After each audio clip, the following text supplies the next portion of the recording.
म्हणून मग दुसरे चरण संतांचे त्यांच्या कृपादाने कथेचा विस्तार बाबाजी सद्गुरु दास तुका मस्तक हे पायावरी या वारकरी संतांच्या प्रतिवर्षी पंढरपुरा जाती महाद्वारा हरी भेटी।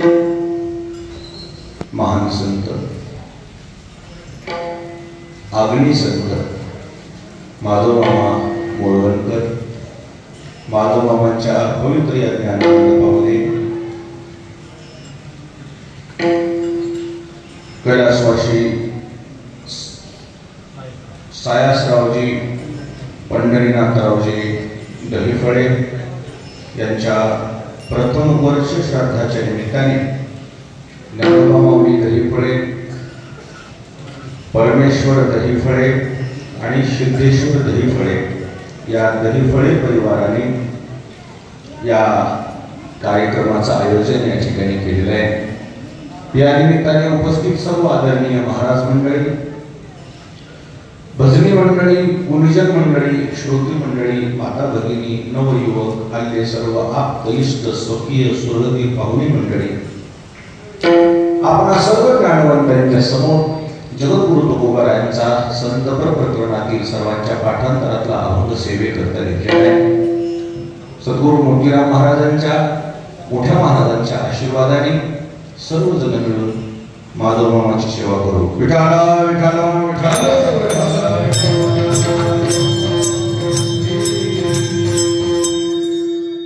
आमचे अंकुश महाराज यांनी या कार्यक्रमासाठी माझ्याशी संपर्क केला।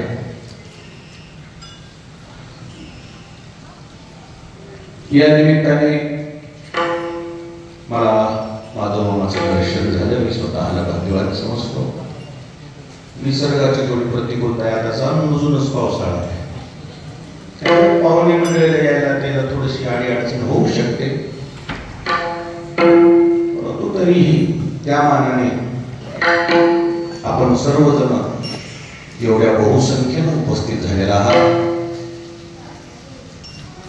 सेवेकरता घेतलेल्या अभंगामध्ये जगद्गुरु तुकाराम महाराजांनी या अभंगामध्ये भगवंताशी संवाद साधलेला आहे।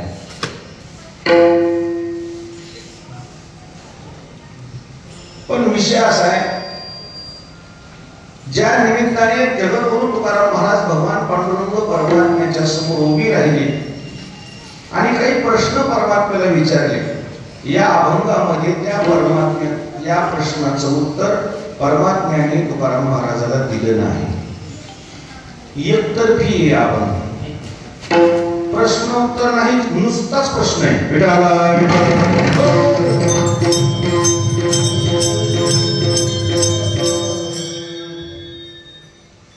मला का उत्तर दिलं नाही, कारण काय? महाराज नाराज, देव नाराज आहेत का? देवाने तुकाराम महाराजाला का उत्तर दिलं नाही? याचे उत्तर थोडेसे अवघड आहेत, स्तब्ध आहेत देव। आणि काही वेळी कसे असतात, काही गोष्टी स्तब्ध राहायला पाहिजे, एकदम कोणती ऍक्शन नाही घेतली पाहिजे, एकदम गोपनीय केलं नाही पाहिजे, एकदम आपलं मत मांडलं नाही पाहिजे। तुकारामाने उगे राहावे, जे जे होईल ते गात्यातलं नाही, तुकारामाने गात्यातलं इकडेच लावलं, उगेवर पहा। तसं देव कौतुकानं तुकोबारायाकडे पाहत होते। तुकोबारायाला देव काही या अभंगामध्ये बोलले नाही, फक्त तुकोबाराया देवाशी संवाद साधतोय। महाराजांचा हेतू काय या अभंगामध्ये? महाराज देवाला बोलत असताना असं म्हणतात, देवा कोणत्या पुण्याईनं मी यांचा सेवक होईल असं मला वर्ण सांगा। ह्याने आपल्यासोबत कोणती शुद्धोरी असणं गरजेची? पुण्याईची। पुण्याईची शुद्धोरी असल्याशिवाय मंदिराकडे येण्याची भावना निर्माण होत नाही। आणि जरी मंदिराकडे आला तर देव देव करायची, भजन करायची, नामस्मरण करायची भावना निर्माण होत नाही। आणि पुण्याशिवाय साधू संताची भेट होत नाही.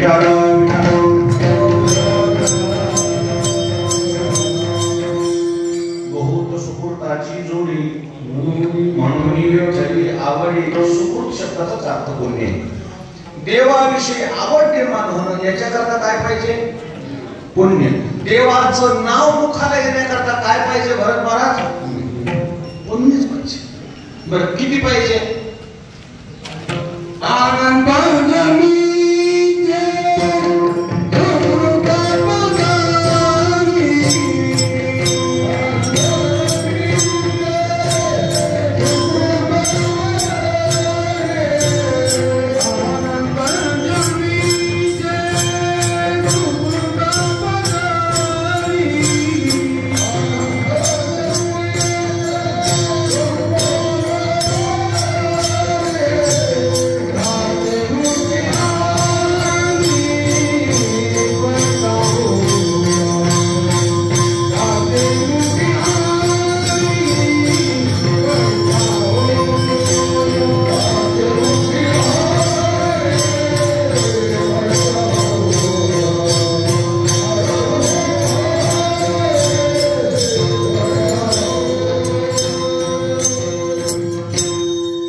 आनंद जन्माची सुकृत पदरी त्याची मुखी हरी पैठा होय. 10-12 वर्ष झालं म्हणलं मी माळा घातली. आता माझं सगळं होऊनच येते. 10-12 वर्षानं काहीच होत नाही. जन्म जन्मांतरी असेल पुण्य सामग्री. जन्म जन्मांतरी ठीक आहे. 10 वर्षाचा विषय थोडाच आहे. किती दिवस लागतात तुम्हाला या साधना करण्याकरता त्याचा काय अंदाज नाही.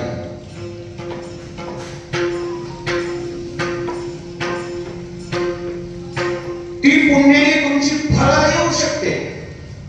भजन जर तुमच्या मुखाला यावं या पुण्यानं जर आलंच तर ती पुण्य तुमच्या फळाला जर आली तर तुमच्या जीवनामध्ये काही न होणाऱ्या गोष्टी होतात. पण ही जी पुण्य आहे ना ही काही किलो वाढत नाही, कुंटल वाढत नाही. ती पुण्य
हा शब्द पाहिजे.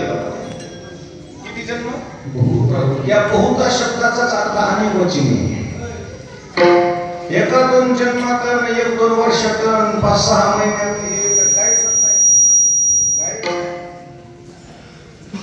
खूप जन्माची पुण्याची सामग्री सोबत असणं आवश्यक आहे. तेव्हा कुठं मंदिराकडे येण्याची श्रद्धा भावना निर्माण होती. तेव्हा कुठं भगवंताचं नामस्मरण घ्यायची इच्छा निर्माण होती. किंबहुना तेव्हा कुठेतरी एखाद्या साधू संतांचं सानिध्य माणसाला प्राप्त होऊ शकते. पूर्व पुण्य असता गाठी संत भेटी. पुण्याई तुमच्या पाठीमागं खंबीर असल्याशिवाय तुम्हाला मंदिराकडे साधू संतांकडे जाण्याची श्रद्धा भावनाच निर्माण होत नाही.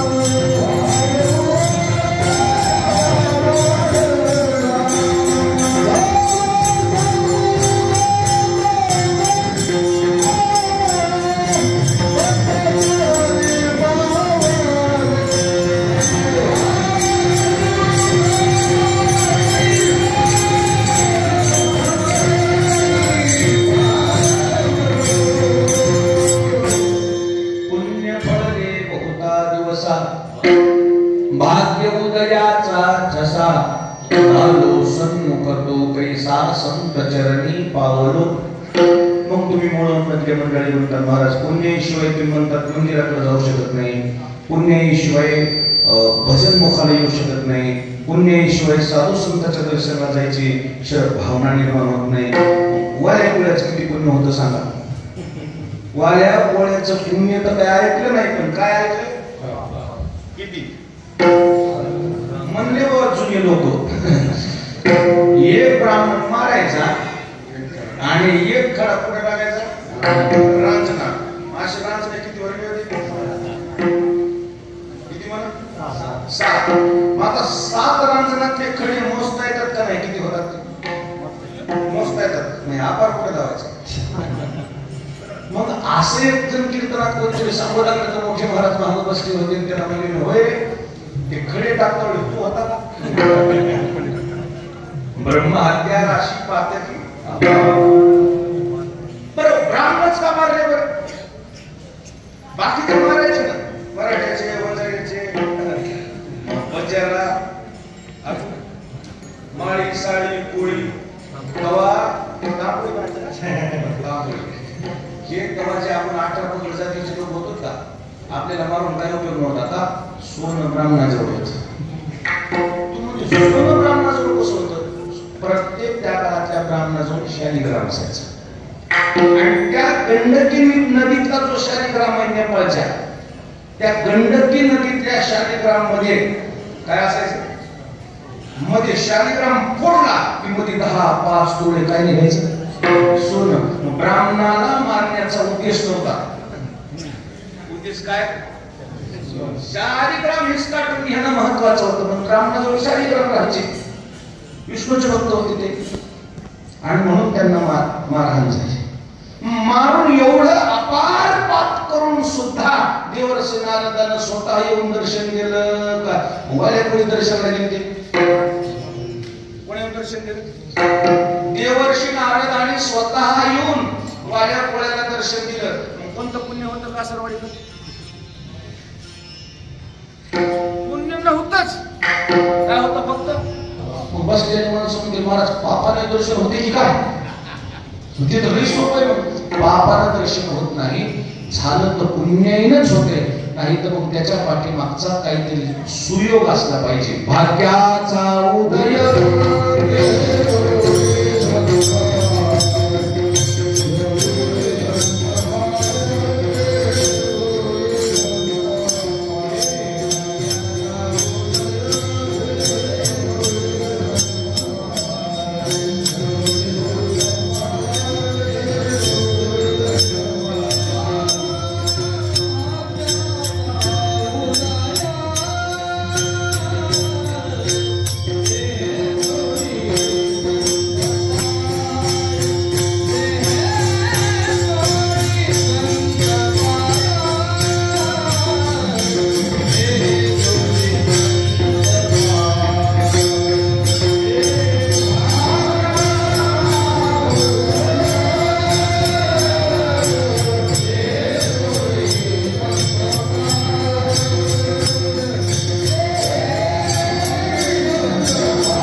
भाग्याचा उदय देहे जोडी वाऱ्या पोळ्याला देवर्षी नारदाचं दर्शन होत असताना पुण्यही नाही. काय होतं का? भाग्य उदयाला. संसारात भाग्य जर उदयाला आलं, संसारात हातात जर माती धरली तर त्याचं काय होतं? भाग्य जर प्रतिकूल झालं, सोन्याची माती होती.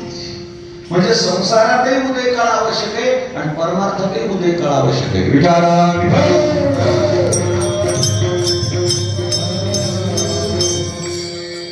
संसारात अन्न मान धन. एखाद्या गावामध्ये सगळे माणसं ओपन ओबीसी अजून काय कास्ट असतात ते असतात आणि त्या गावात एकच घर होतं. अजून कोणती का दुसरी कास्ट कोणती असते? एनटी.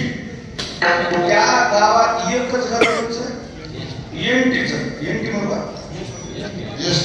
एसटी बरं एसटी म्हणून आपली एसटी बसून जायची महामंडळाचं. त्या गावात एकच घर कशाचं? ST bus. त्यांनी सोपं झाला ओळखीच्या जाते एसटी.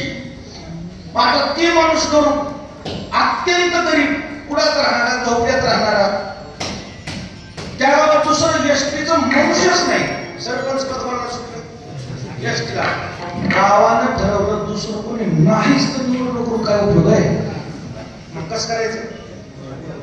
बिनविरोध काढू. त्याला गेले त्याची ते होतं बाहेर गावचा. आमच्या गावाचं सगळं ठरलंय तुम्हाला सरपंच म्हणला. मी कधी तीन गावाला गेलो नाही. मला सरपंच म्हणजे सही येत नाही. लावा सही करा सही लावा शाही.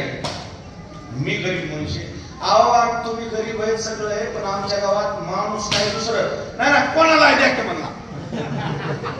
माणसं त्याला कळच नाही एसटी काय एनटी काय ओपन काय ओबीसी त्याला कळच नाही ना. मला नका त्याची बायको म्हणजे माझ्या तुमच्या पाया पडते. मानवरा गोळा आणि पोलीस धरून येते. कसं काय धरून येते? ना म्हणजे मला त्याला काहीच कळत नाही. त्याला किती किती भोळा आहे म्हणली, किती भोळा आहे त्याला मोजमाप नाही म्हणली. मी म्हणून ह्या साड्या भोळ्याला लोटीत नेले म्हणजे माझी संसार केला काय समजत नाही म्हणली. 5,000 सुद्धा मोजता येत आणि जरी मोजायचे असले एक एक नोट होते म्हणजे 1 2 खळं भरून टाकत तर उडून जातात नोट. कसं नका. अरे बाबा त्याच्या सगळं गाव पाया पडलं. तुम्ही काय करू नका नुसतं फॉर्म भरायचं. ते म्हणा मला काहीच कळत नाही हो मला काहीच कळत नाही. काय साडे भोळी झाली ती कशी सरपंच. लाईट नाही गावात म्हणून लाईट यावं म्हणून पोलीस स्टेशनला गेले. उजळच नाही गावात लाईट नाही 8 दिवस म्हणून. गावात लाईट यावं म्हणून कुठे गेले? पोलीस स्टेशनला. काय होते गेले त्याला कुठे न्यायला पाहिजे आणि कुठे जायला पाहिजे. आज आम्ही पोलिसातच म्हणून जाणार आहे त्याच्याशी लाईटची पोलिसाला काय संबंध. म्हणजे लाईटचं काम कुठं होते साडे भोळे आहेत तसे अजून बी काही आपल्या महागली पिढी तेवढी आहे अजून. आणि खरं ते चांगली लोक आहेत. चांगले लोक आहेत सज्जन आहेत. कोणाच्या आद्यात नाही मध्यात नाही. आपण भलं आपलं काम भलं. परंतु गावात घरच नव्हतं ते एसटीचं. सगळ्या गावांना समजून सांगितलं. शेवटी तयार झाला सरपंच झाला आणि तालुक्यापासून गावापर्यंत त्याची काय काढली मिरवणूक. बसतोय वर इथं म्हणा नसावं मला तुम्ही बसा मी तुमच्या बाजूला बसतो. आज ते लोक म्हणजे सरपंच तू गावात आणलं तर ते ग्रामपंचायत मध्ये गेल्यावर खुर्ची कुठं बसताय आता यायचे तर खुर्ची मला बसायची. मोठी खुर्ची तशी खुर्ची कोणती म्हणा तिला फिरायचं. अशा खुर्चीवर गेलं ना हार घालात ते खुर्ची बसताना सुद्धा ते म्हणाले दाजी तुम्ही बसा मला नका हो म्हणा. अरे सगळे लोक म्हणले तुझा योग आहे कशाचा? पदाचा. सगळ्या गावात तर होती कोणी म्हणून लागले मलाच व्हायचे पण त्याचा काय नव्हता योग नव्हता. त्याचा उदय काळ आणि 1 रुपया खर्च न करता कोणचं पद मिळालं? सरपंच पद मिळालं. संसारातही उदय काळ येणं गरजेचं आहे आणि परमार्थातही उदय काळ येणं गरजेचं आहे. वाऱ्या देवर्षी नारदाचं दर्शन पुण्य येणं झालेलं नाहीये. पापानं झाले का? पापानं झालेलं नाहीये. काय उदय काळ भाग्याचा आणि मग संतोष दर्शन एक पुण्याईनं होऊ शकतंय नाही तर भाग्यानं होऊ शकतंय. परंतु त्या पुण्याईमध्ये सुद्धा 2 प्रकार आहेत. एक सकाम पुण्य आणि दुसरं निष्काम पुण्य. त्यापैकी नेमकं संतांच्या भेटी करता संतांच्या दर्शनाकरता कोणतं पुण्य आपल्याला मदत करते अशी महाराजांनी भावना व्यक्त केली पहिल्याच्या.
जी द्वंद्वादिक दुराविरे साधूच्या सेवेकरता महाराजांचा आग्रह आहे की कोणती पुण्य आपल्या सोबत असली म्हणजे आपण सेवा करू शकतो.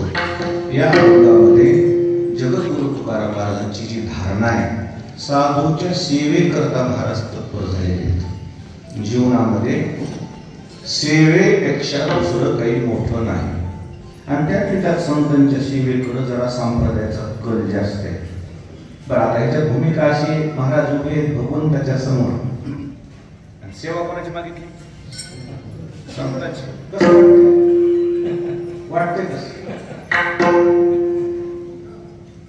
तुम्हाला आणले चाल म्हणण्याकरता की येत कसं या गुरुजी या आणि तुम्हाला उभं केले चाल म्हणायच्या आधी अंकुश महाराज म्हणजे गुरुजी तुमच्या मना कोणाला काय का नसलेलंच कुठे अरे मग आम्हाला काय राग असं म्हणल्यावर कसं वाटतं? उभे भगवंताच्या समोर हेतू कोणाच्या सेवेचा आहे? संतांच्या. त्याच्या पाठीमागची भूमिका काय? त्याच्या पाठीमागची भूमिका आहे तुकोबारा भगवंताला जाणणारी होती. निर्गुण स्वरूपातून सगुण साकार झाल्यापासून पर्यंत, निर्गुणापासून ते सगुणापर्यंत तुकाराम महाराजांनी देवाचं अध्ययन केलं होतं. अजून एक, वैकुंठापासून पंढरपुरापर्यंत तुकाराम महाराजांनी देवाचा अभ्यास केला होता.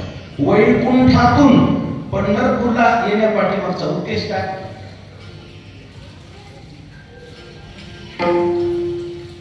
एकच उद्देश आहे, या सुखाकारणे देव कशा करता? केवळ साधूच्या संगतीतल्या परमार्थिक सुखाला परमात्मा केवळ लालचावला.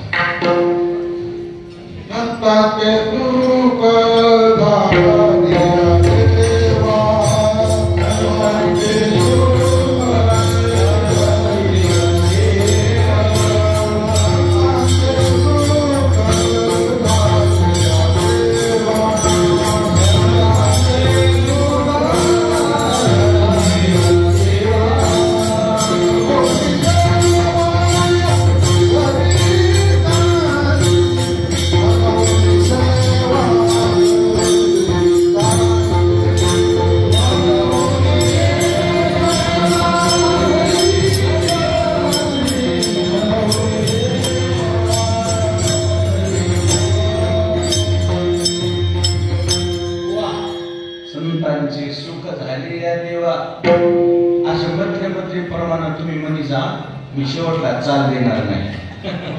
मधले द्यायला म्हणू द्या संचारा सगळ्यालाच. तुम्ही म्हणू नका घ्यायलाय म्हणू द्या, वाढीलाय म्हणू द्या. जरा कसं आहे, माझी आज इतकी इम्पॉर्टंट धर्मदाय आयुक्ताची मीटिंग होती. त्यांची माझा वेळ होता 2चा आणि इकडे तर मी तारीख देऊन बसलो. आधीच तर सोयरीक मधून फारकत झालेली आणि त्या फारकतीमध्ये कोणतरी सोयीदार आहे ह्याच्यातून काय लागायला नागायचा गोड लाग आला. त्याच्यामध्ये त्या धर्मदाय आयुक्तांना सांगितले कसंही करा तुम्ही 3 वाजता तरी या. आणि रस्ते खराब असल्यामुळे आम्ही दादा 1 तासाचा रस्ता आम्हाला यायला 2 तास लागले. रस्ते खराब म्हणून त्याच्यात आमचे 2 तास आणि त्याच्यात टायमिंगच लिहिलेली आहे 2 ते 4. देतानाच त्याला म्हणलं तुमचं आधी सह्याचं करून घ्या, मी पुन्हा जातो. आमच्याकडे आले आम्ही 3 तास सोडणार नाही. ते ऑफिस लोक काय म्हणजे सोडणार नाही. मी म्हणलं इकडे काय होती तो शिमगाव होते म्हणून माझ्या मागं आज इतकी गडबड. आजचं सकाळचं काल्याचं कीर्तन होतं हे लक्षात. त्याला मी दुसऱ्याला पाठवलं यायचं. सकाळच्या मी थोडेसा सह्या करून आलो. इकडे आता येतो जाऊन त्याला म्हणजे तुमची सुट्टी बसतो आलो. अशा भानगडीत मी कैची ताडकलो काय द्यायचे. दुसरं एखादं असतं तर मी कायद्याची चौकट तुम्हाला माहिती आहे. धर्मदाय आयुक्ताची काय चौकट असते त्याच्यामुळे तिचा आज अडकलेला आहे. म्हणून हे पुन्हा काही चाली गेलं होत नाही. मध्ये मध्ये मध्ये हे ऍडजस्ट करून घ्या. विठाला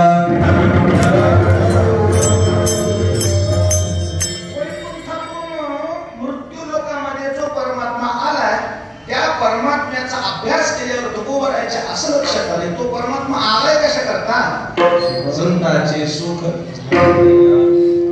तो परमात्मा सुखाचा शोध घेण्याकरता आलाय आणि तो परमात्मा कुठं सुखावलाय कोणाच्या सेवे.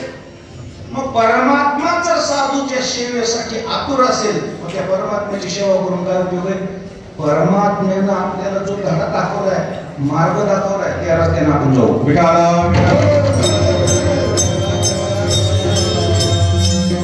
आता मला तुम्हाला विचारायचे मूळ मधल्या मंडळीला देवाला वैकुंठात जास्त सुविधा का वाळवंटात.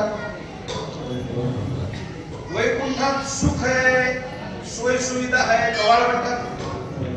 वाळवंटात काय सोय होती उभा राहायला काय नाही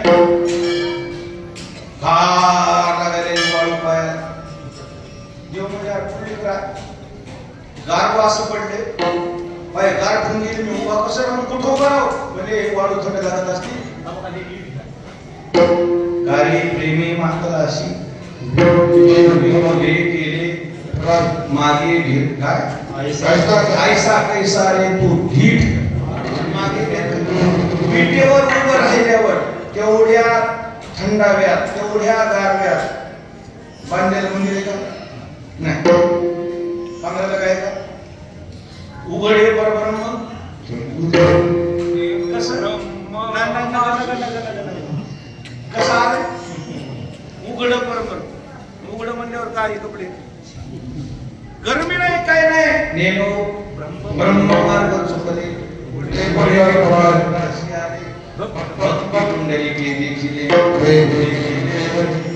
भाऊ थोडं कमी जास्त व्हायला वायर ते कशामुळे काय व्हायले बघा काय थोडं असं काहीतरी धर सोड व्हायले बघा आणि माझा थोडा आवाज वाढवा की लई दिसायला आले राव. म्हणजे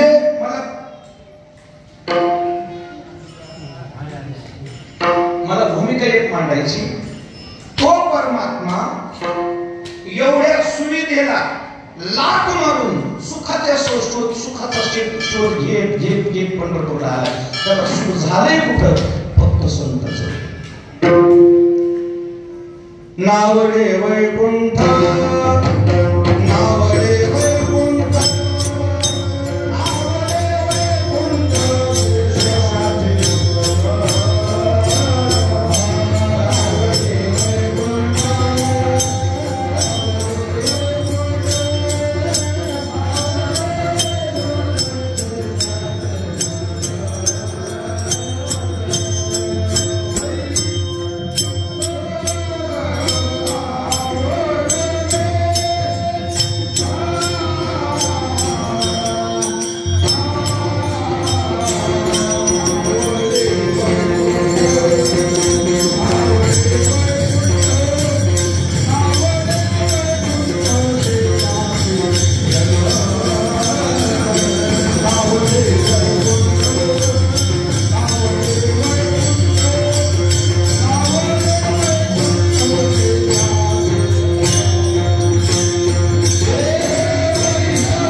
चिंतामणी अजून काय असं रंभा मुर्वशी अमृत चाय एवढ्या दिव्य वस्तूला सोडून भगवंत मृत्यू लोकात आले कशा करता वस्तूत आनंद आहे का संताच्या जवळ आनंद आहे वस्तूपेक्षा साधू संतांच्या सेवेत ईश्वराला आनंद आहे आणि तो आनंद प्राप्त करण्याकरता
उभा पंढरीचा अराणा विठोनी निर्गुणा रूप धरिले गोजिरे निर्गुण स्थिती सोडून सगुण साकार होण्यापाठी मागचा देवाचा एकच उद्देश आहे.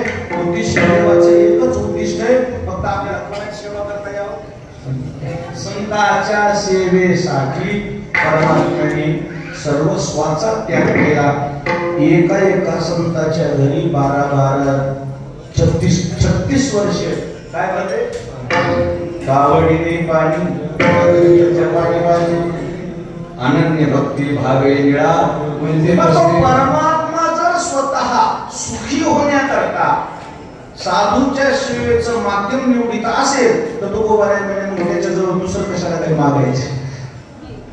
आणि म्हणून त्या परमात्म्याच्या जवळ महाराज गेले आणि इतरत्र काही म्हणण्यापेक्षा एकच इच्छा व्यक्त केली की कोण पुण्यांचा होईल असेल कोणत्या पुण्याने यांचा सेवक होईल तेवढं मला एखादं वर्ण सांगा. ऐसे वर्ण मज ऐशी वर्णे मज गावी नारायण अंतरीच्या पुन्हा प्रगटोली.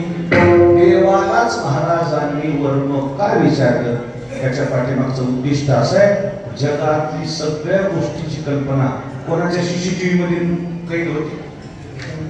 कोणाच्या देवाच्या काही काही असे कॅमेरे देवाजवळ अंधारात सुद्धा त्याला कोणतं सांगताच महाकळ पण त्या देवाची माहिती ते कोणालाच माहित नाही ना. पिठाला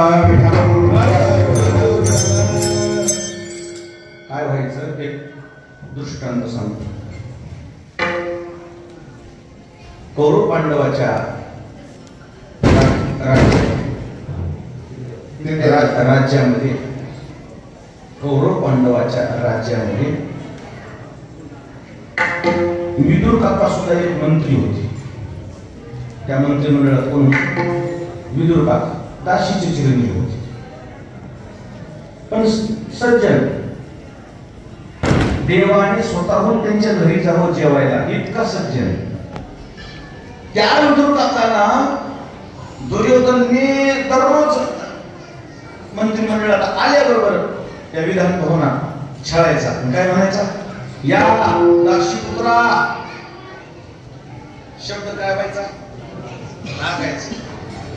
खाली मान घालायची गपचूप जायचं. अपमान अपमान अपमान अपमान अपमान नरोष झाले. एक दिवशी आलेच नाही मंत्रिमंडळात. तर हे आमची संपदा मोठी